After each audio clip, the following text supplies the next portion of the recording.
출애굽기 13장 17절부터 22절까지 말씀입니다. 출애굽기 13장 17절부터 22절까지 말씀 제가 읽어드리겠습니다. 바로가 백성을 보낸 후에 블레셋 사람의 땅의 길은 가까울지라도 하나님이 그들을 그 길로 인도하지 아니하였으니 이는 하나님이 말씀하시기를 이 백성이 전쟁을 하게 되면 마음을 돌이켜 애굽으로 돌아갈까 하셨습니다. 그러므로 하나님이 홍해의 광야길로 돌려 백성을 인도하시매 이스라엘 자손이 애굽 땅에서 대를 지어 나올 때 모세가 요셉의 유고를 가졌으니 이는 요셉이 이스라엘 자손으로 단단히 맹세하게 하여 이르기를 하나님이 반드시 너희를 찾아오시리니 너희는 내 유고를 여기서 가지고 나가라 하였음이더라. 그들이 숲곳을 떠나서 광야 끝에 담에 장막을 치니 여호와께서 그들 앞에서 가시며 낮에는 구름 기둥으로 그들의 길을 인도하시고 밤에는 불 기둥을 그들에게 비추사 낮이나 밤이나 진행하게 하시니 낮에는 구름 기둥 밤에는 불 기둥이 백성 앞에서 떠나지 아니하니라. 아멘. 오늘 하나님과 함께 걷는 애움길이라는 제목으로 하나님 말씀 증거합니다. 순수 우리나라 말에 예쁜 단어들이 참 많이 있는데 그 중에 혹시 애움길이라는 말을 들어보신 적 있습니까? 가장 가까운 방향으로 질러가는 길을 우리가 쉽게 지름길이라 한다면 이와는 달리 빙 둘러서 돌아가는 길을 우회로를 일컬어 애움길이라 그렇게 부릅니다. 빙 둘러가는 길이라는 뜻을 가진 이 말은 어감은 좋지만 어감만큼 기분 좋게 우리에게 다가오는 말은 아닌 것 같습니다. 왜냐하면 누구나 목적한 곳에 지름길을 놔두고 빙 돌아가는 길을 애움길을 가고 싶은 사람은 없기 때문입니다. 누가 천안에서 부산을 간다고 하면은 여기에서 배를 타고 중국으로 가서 중국에서 비행기를 타고 미국으로 건너가서 미국에서 부산 공항으로 다시 비행기를 타고 올 사람이 누가 있겠습니까? 누가 봐도 어리석은 일인 것 같고 누가 봐도 좋지 않은 방법이라 생각을 할 것입니다. 이렇게 애움길이라는 것은 단어 자체로는 예쁘게 들리지만 실제적으로는 우리의 삶 속에서 우리를 답답하게 하고 우리를 힘들게 하는 길이 애움길이라 이야기할 수 있겠습니다. 오늘 본문 속에 이스라엘 백성들에게 있어서도 그렇습니다. 하나님이 약속하신 땅까지는 빠르면 보름이면 들어갈 수 있는 지름길도 있었고 더 편안하게 갈 수 있는 길도 있었습니다. 그럼에도 하나님께서 오늘 성경을 보니까 그들을 그 길로 인도하지 아니하시고 홍해 광야길로 그들을 이끌어내셔서 그들을 애움길로 돌아가는 길로 이끄셨다라고 기록되어 있습니다. 오늘 성경 출애굽기 13장 17절 말씀을 다시 한번 제가 읽어드립니다. 바로가 백성을 보낸 후에 블레셋 사람의 땅의 길은 가까울지라도 하나님이 그들을 그 길로 인도하지 아니하셨으니 이는 하나님이 말씀하시기를 이 백성이 전쟁을 하게 되면 마음을 돌이켜 애굽으로 돌아갈까 하셨습니다. 지금 이스라엘 백성들은 애굽에서 나온 지 얼마 되지 아니한 그러한 준비되지 않은 모습이 있었습니다. 그들이 전쟁을 맞이하게 되면은 두려움 가운데 전쟁을 한 번도 겪어보지 않은 노예 생활만을 했던 이들이 그 전쟁 앞에서 두려워서 우리 다시 애굽으로 노예로 돌아가겠습니다 할까봐 하나님께서는 그들을 준비시키고 그들을 연단시키고 또 그들이 약속의 땅에 무사히 갈 수 있는 가장 안전한 길을 하나님이 아시기 때문에 그들을 먼 길 같아 보이지만 애움길로 인도하셨다라고 오늘 성경은 우리에게 가르쳐주고 있는 것입니다.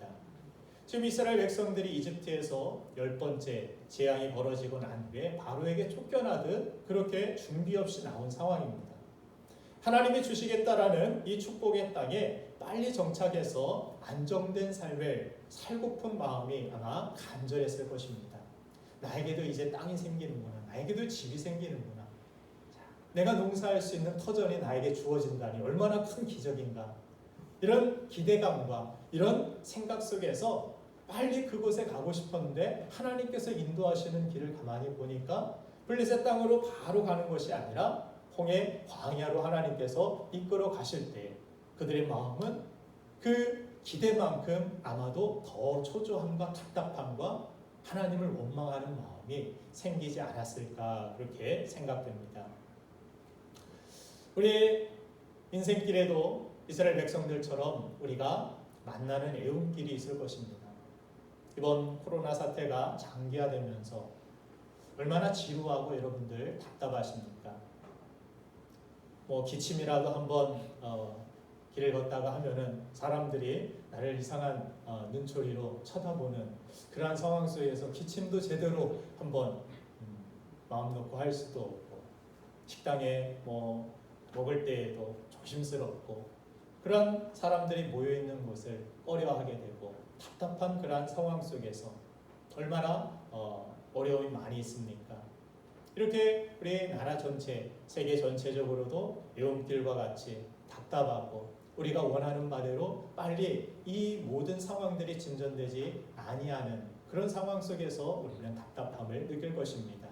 또한 개인적으로도 빨리 내가 원하는 이 목적지를 향해서 가고 싶고 내가 원하는 바를 이루고 싶은데 때로는 하나님이 내 길을 멀리 돌게 하시는 것 같은 그러한 느낌을 받을 때가 있습니다.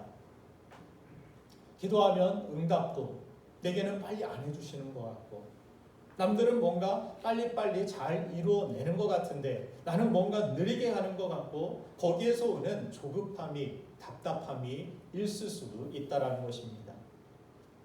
특히나 기다림을 싫어하는 빨리빨리의 대명사인 우리 한국인들에게는 이 애움길은 극혐일 것입니다. 그렇죠? 그런데 하나님의 명령에 따라서 지름길을 버려두고 끝이 보이지 않는 그 애움길로 가야만 했던 이 모세와 이스라엘 백성들, 그들의 이 뜻밖의 여정이 우리에게 주는 교훈이 무엇일까? 오늘 그 첫째로 바로 길을 보지 말고 끝을 바라보라고 하나님은 우리에게 교훈하여 주십니다. 성경을 보면 이스라엘 백성들이 약속의 땅을 향해 가면서 자주 했던 일 가운데 하나가 바로 길을 바라보면서 원망했던 일입니다. 민수기 21장 다른 성경 4절 말씀에서도 보면은 백성이 호로산에서 출발하여 홍해길을 따라 에돔 땅을 우회하려 하였다가 길로 말미암아 백성의 마음이 상하니라. 여기에서 벌어진 일이 무엇이었습니까? 바로 불뱀에 물린 사건이었습니다. 길로 인하여서 마음이 불편해졌습니다. 왜 이 길로 가야 돼? 저 다른 좋은 길이 있는데 이 불편한 길로 우리가 왜 지나가야 되느냐? 이런 가운데서 길을 바라보면서 백성들 마음속에서 불편함이 생겼습니다. 짜증이 났습니다. 그래서 한 사람 한 사람 얘기를 하기 시작하면서 그것이 전체 공동체적인 원망거리가 되었습니다. 모세가 우리를 잘못 인도하고 있는 것이다. 하나님께서 왜 이 길로 우리를 이끄시느냐? 이런 원망 속에서 하나님이 불뱀을 보내시죠. 그래서 그들이 독사들에게 물리게 되고 죽게 됩니다. 그런 상황 속에서 하나님이 지시를 하셔서 장대에 달린 놋뱀을 바라봐라. 그리하면 너희가 치료되리라. 너희가 죽지 않고 살리라. 거기에서 하나님께서 우리에게 주신 교훈이 무엇입니까?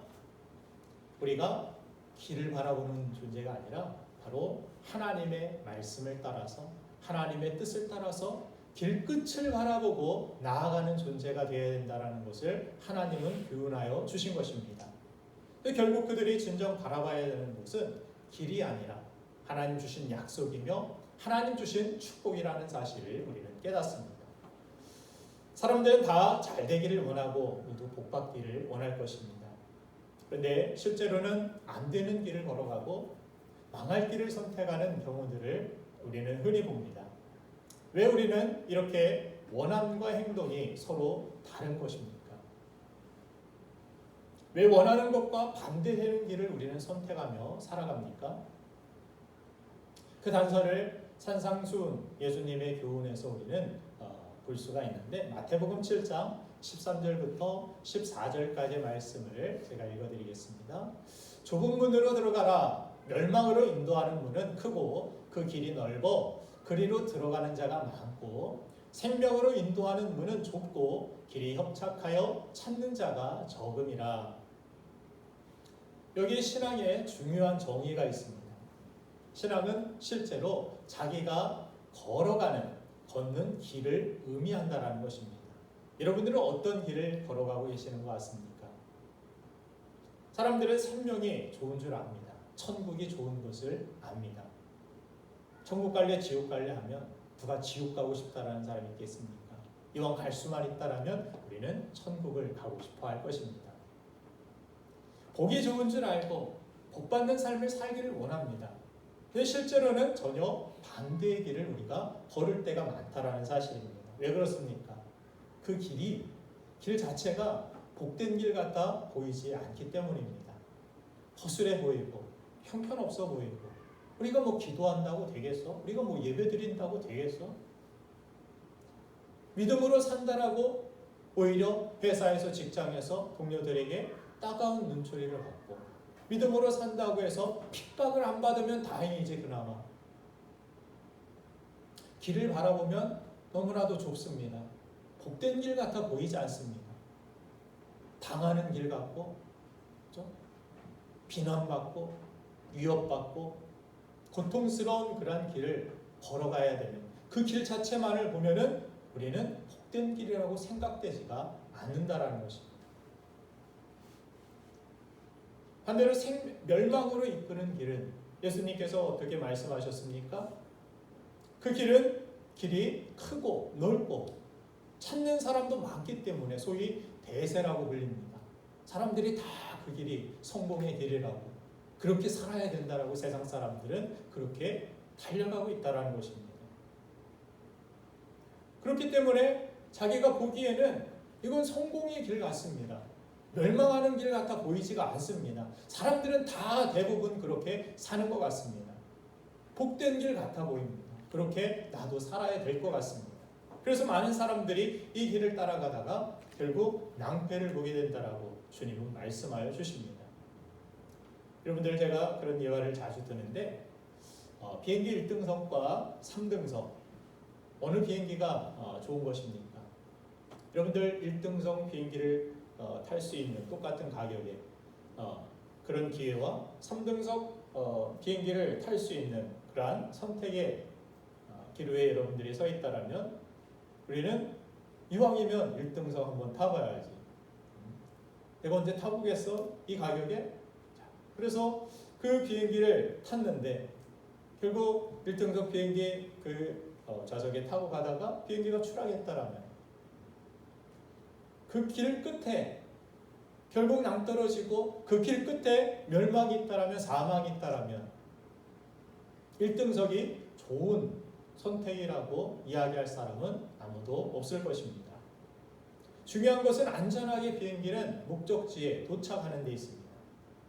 추락할 비행기 1등석이 좋은가? 아니면 안전한 목적지로 가는 3등석이 좋은가? 물론 안전하게 가는 3등석이 더 좋은 비행기일 것입니다. 그런데 우리는 종종 그런 원망을 합니다. 신앙생활 제대로 안 하는 저런 사람들은 왜 1등석에 타고 다니고 왜 신앙생활 제대로 하는 나는 3등석인가? 왜 저 사람은 8차선 고속도로를 달리고 있고 나는 좁은 이러한 비탈길, 비포장 도로를 걸어가야 하느냐? 우리는 길을 보고서 그렇게 원망하기도 하고 좌절하기도 하고 낙심하기도 한다는 사실입니다. 그런데 여러분, 평탄한 길을 가는 사람을 부러워하지 말고 성경은 바른 길을 가는 사람을 부러워해야 된다라고 말씀합니다. 길이 아니라 끝을 비교해야 된다라고 우리에게 지혜를 주는 것입니다. 이게 하나님께서 인정하시고 하나님께서 크게 사용하셨던 사도 바울의 고백을 여러분들 한번 제가 읽어드리겠습니다. 사도행전 20장 23절부터 24절 말씀인데 오직 성령이 각성해서 내게 증언하여 결박과 환난이 나를 기다린다 하시니 내가 달려갈 길과 주 예수께 받은 사명 곧 하나님의 은혜의 복음을 증언하는 일을 마치려 하면은 나의 생명조차 조금도 귀한 것으로 여기지 아니하노라. 아멘. 자, 기도할 때마다 성령께서 나에게 감동을 주시는데 그 앞에 너를 핍박할 사람들이 기다리고 있다. 너를 고문할 사람들이, 너를 붙들어다 감옥에 붙잡을 사람들이 기다리고 있다. 그런데 나는 내가 달려갈 길을 내가 달려갈 길을 분명히 알고 있습니다. 내가 가는 길, 그 도중에는 그렇게 나를 핍박하는 사람이 있고 나를 힘들게 하는 사람들이 기다리고 있다라고 하나님은 나에게 가르쳐 주셨습니다. 그러나 나는 그 길, 그 자체를 보지 않고 내게 받은 사명, 내가 맡은 그 모든 직분, 하나님의 은혜의 복음을 증언하는 일을 마치려 하면은 나의 생명조차 조금도 귀한 것으로 여기지 않고 그 길로 나아가겠습니다.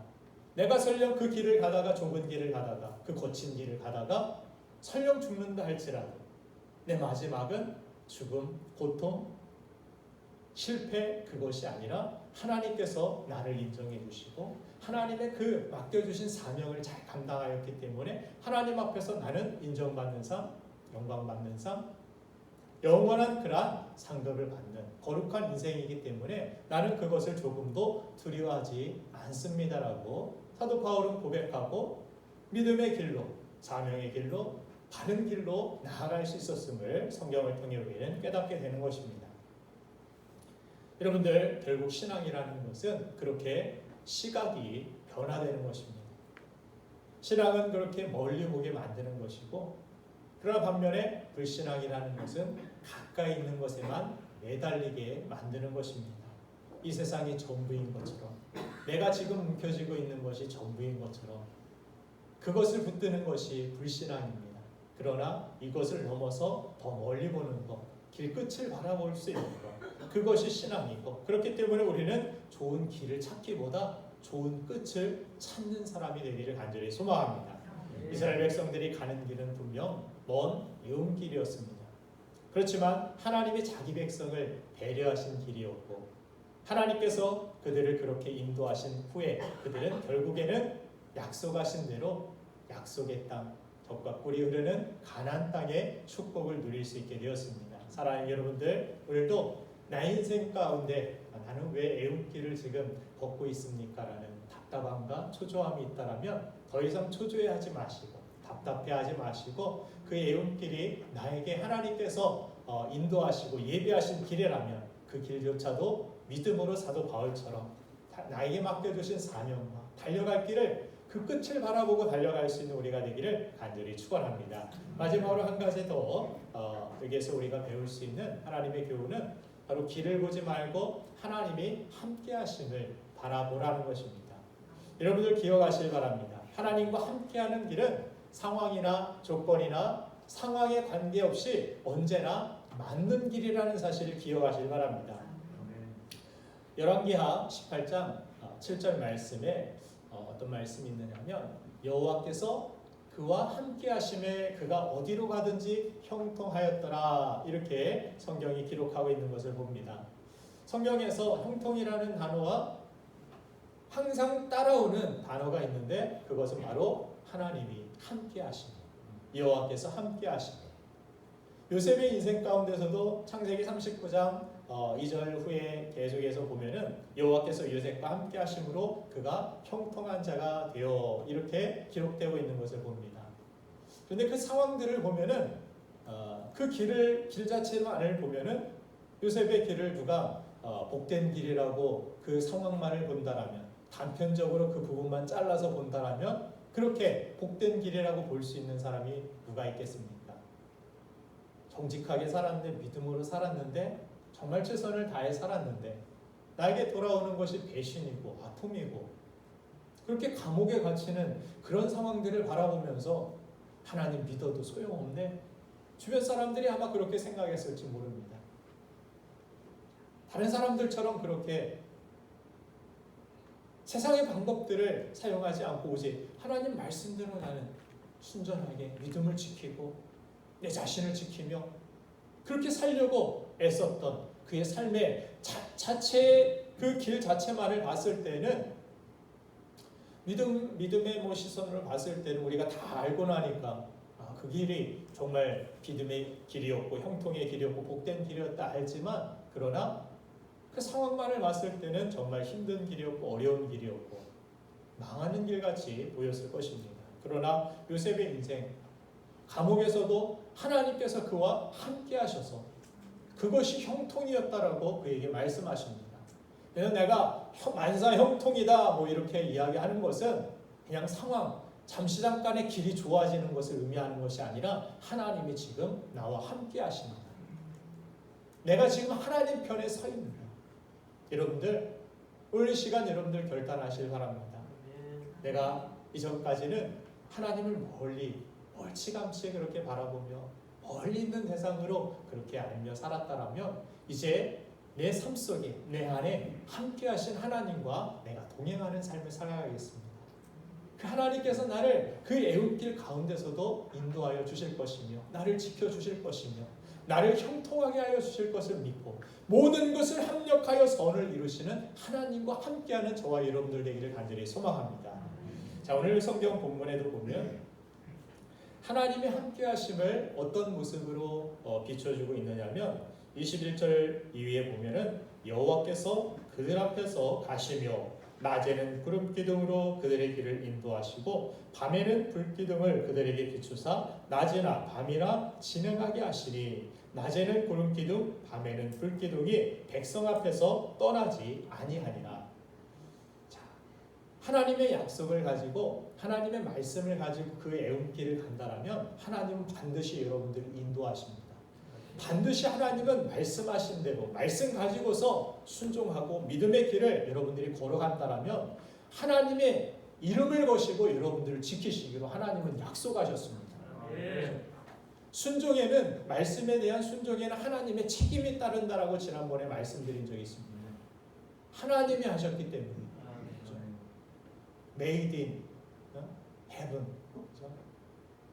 하나님께서 말씀하셨고 하나님으로부터 나온 하나님의 입에서 하나님의 그 이름을 거시고 하신 말씀이기 때문에 우리가 그 말씀을 소중히 여기고 귀중히 여기고 그 말씀을 지키며 믿음으로 살아간다라면 애웃길이라 할지라도 벼랑길이라 할지라도 하나님은 벼랑 끝에서도 길을 내시는 하나님이심을 여러분들 믿으시길 간절히 바랍니다.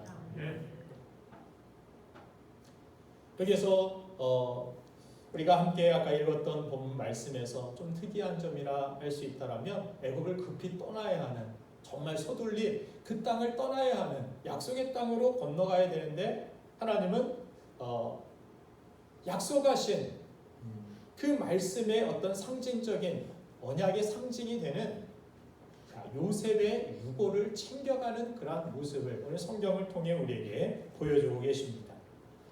자, 오늘 19절 말씀을 보니까 모세가 요셉의 유고를 가졌으니 이는 요셉이 이스라엘 자손으로 단단히 맹세하게 하여 이르기를 하나님이 반드시 너희를 찾아오시리니 너희는 내 유고를 여기서 가지고 나가라 하였습니다. 하나님께서 우리 조상 아브라함을 통하여서 말씀하신 땅은 이 애굽 땅이 아니야. 지금은 우리가 비록 기근으로 인하여서 어려움으로 인하여서 이 땅에 머물고 있지만 너희가 가야 할 땅은 애굽이 아니라 바로 약속하신 가나안 땅이야. 그래서 너희에게 하나님께서 다시 찾아오실 거야. 그러면 너희가 나의 유골, 내가 죽어서라도 그 약속을 이행하시는 반드시 지키실 하나님이 함께 하시기 때문에 내 유골조차도 이 땅에 머물지 않고 그 땅으로 하나님 약속하신 땅으로 옮겨질 것이야. 이것은 요셉의 믿음의 고백이었고 요셉의 그 믿음대로 그렇게 오랜 시간이 지나기는 하였지만 반드시 하나님의 약속하신 대로 그가 그 땅에 묻히지 아니하고 약속하신 땅으로 나아갔음을 성경은 우리에게 말씀하고 있는 것입니다. 그래서 그 유고를 내면서 그들은 생각했을 것입니다. 그 조상 때부터 말씀하신 하나님, 이전에도 은혜를 베푸셨던 그 하나님이 우리에게 찾아오셔서 노예와 같이 지금 어려움 속에서 지금 답답함 속에서 갇혀 살아가고 있는 우리지만 그러나 하나님이 말씀하신 대로 우리에게 찾아오시고 우리를 인도하실 거야. 우리와 함께 하실 거야. 그래서 그들이 그렇게 하나님의 말씀대로 순종하여 나아갔을 때 낮에는 구름기둥, 밤에는 불기둥으로 밤도 그들을 막을 수 없었고 그들이 행진하고자 하면은 밤에도 환하게 대낮과 같이 밝아져서 어둠 속에서도 그들이 약속의 땅으로 나아갈 수 있는 존재가 되었음을 오늘 성경은 우리에게 가르쳐 주는 것입니다. 로마서 8장 32절 말씀을 보니까 이런 말씀이 있어요. 자기 아들을 아끼지 아니하시고 우리 모든 사람을 위하여 내어주시니가 어찌 그 아들과 함께 모든 것을 우리에게 주시지 아니하겠느냐. 여러분들 믿으십니까? 자기 아들까지도 아끼지 않고 내어줄 사람이 누가 있겠습니까? 그러나 나를 위하여서 나의 영원한 생명과 영원한 천국의 그 영광을 주시기 위하여서 자기 아들까지도 아끼지 아니하시고 내어주신 하나님께서 우리의 삶을 반드시 인도하시고 책임져 주실 것을 여러분들 믿으시길 간절히 바랍니다. 그 하나님을 믿어야 돼요. 그 약속을 믿어야 됩니다. 그 약속의 증표가 무엇을 통하여 나타났습니까? 십자가를 통하여서 예수 그리스도께서 이 땅에 오셔서 우리를 위하여 피 흘려 십자가에서 죽으심으로 확증되었다라고 성경은 말씀합니다. 그래서 우리가 믿어야 되는 것은 길이 아니에요. 잠깐 우리에게 뻥 뚫린 길이 있다라고 그 길을 의지하지 마세요. 그 길은 언제든 벼랑 끝으로 변할 수도 있고 애원길로 돌아갈 수도 있습니다. 그러나 중요한 사실은 벼랑 끝이 되었든 애원길이 되었든 하나님이 나와 함께 하신다라면, 내가 아직도 그분을 신뢰할 수 있다라면, 그 믿음을 가지고 순종하여 나아갈 수 있다라면 그 길은 여러분들의 삶에 가장 축복된 길이고 가장 안전한 길이고 가장 형통의 길이 됨을 믿으시길 간절히 바랍니다. 여러분들 혹시라도 여러 가지 상황을 인해서 낙심한 채 모든 걸 포기하고 싶은 생각이 들 때 여러분들 꼭 기억하시길 바랍니다. 나를 포기하지 않기 위해서 주님은 하늘 보좌 영광을 다 버리시고 모든 것을 포기하시고 십자가를 지셨다는 사실을 여러분들 기억하시길 바랍니다. 그리고 절대 나를 포기하지 않는 하나님은 홍해에서도 길을 내시고 그 광야에서도 구름기둥과 불기둥으로 함께 하셔서 그들을 지켜주셨듯이 여러분들의 삶의 사방이 막힌 애움길에서도 새롭게 길을 내시는 전능하신 하나님을 여러분들은 경험하게 될 줄로 믿습니다. 여러분들 기억하십시오. 새로운 길은 벼랑 끝에서 열립니다. 기도하겠습니다. 사랑의 주님,